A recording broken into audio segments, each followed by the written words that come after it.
hidden world of prostitution in the suburbs. You saw it when News 4 went with police on an actual raid of a local massage parlor.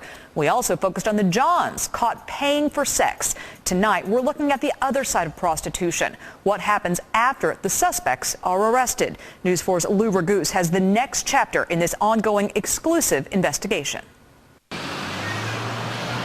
There was a time in Buffalo when prostitution arrests topped the front page of the Buffalo Evening News. Back in the 70s, anything that happened to a prostitute, they said it was an occupational hazard. The subject of many of those headlines was Marceline Jackson. I had been attacked, I've had knives pulled on me, I've been raped.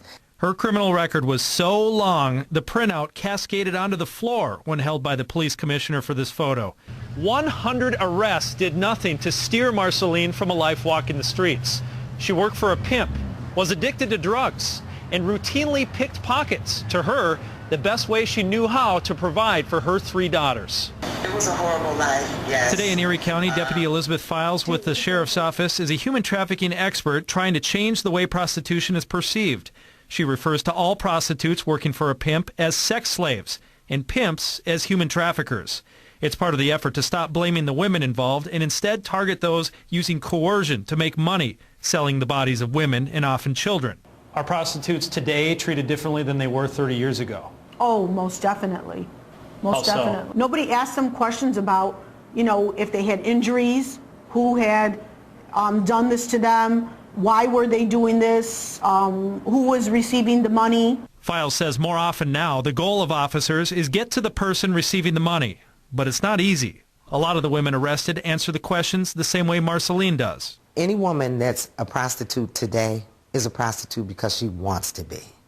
It's not because anybody's forcing her.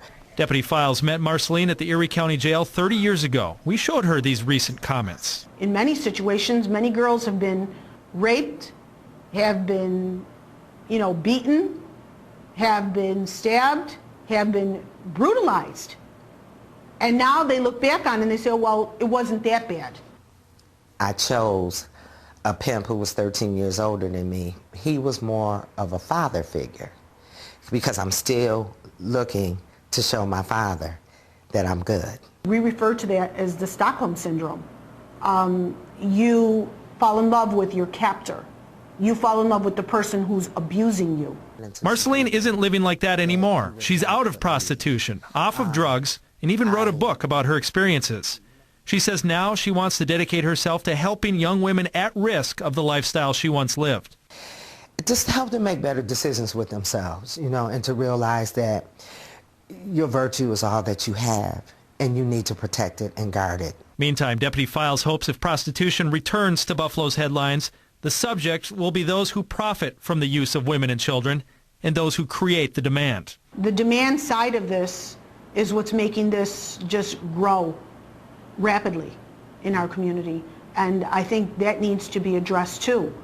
But so far, we haven't seen too much done in that area. Lou Raguse, News 4. Any woman that's a prostitute today is a prostitute because she wants to be. It's not because anybody's forcing her. Any woman that's a prostitute today is a prostitute because she wants to be. It's not because anybody's forcing her. Your virtue is all that you have, and you need to protect it and guard it. Your virtue is all that you have, and you need to protect it and guard it.